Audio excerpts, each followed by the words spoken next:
O yan mga idol, nagtanim tayo ng kangkong dito sa Saudi Arabia.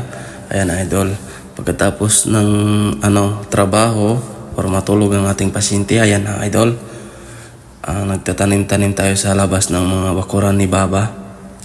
Ayan. O yan idol, ganito kaganda ma-assign sa mga bundok o mga bukid o sa talagang probinsya. Ito idol, probinsya po ito ng Jeddah, nandito sa bandang may Amir Pawas yan mga idol.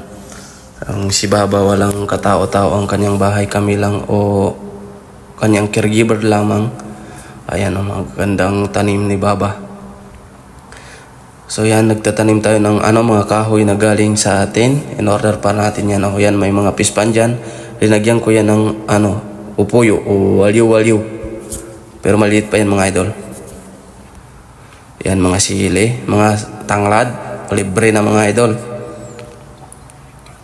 So yan, kangkong again. Ayan mga idol, pag maglaki yan idol, pwede kayo mag-PM sa akin. Pwede ko kayong bigyan.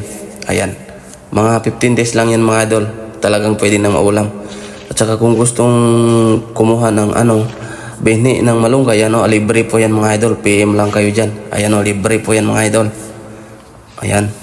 Sarap yan mga idol, gitaan. Ayan mga malunggay ni Baba yan. Pero hindi na siya nakakalakad kaya ako na lang kumakain. So yan mga idol, update muna tayo sa ating tanim na upland kangkong. Yan, dito po yan sa Saudi Arabia. Yan, kahit pa paano nakapagtanim tayo ng kangkong galing Pilipinas. Ito yung buto, in order lang sa Lazada. Ayan, mga 15 days yan mga idol. Pwede na tayo mag-ulam. Ayan, ganda. Ayan, ang lawak.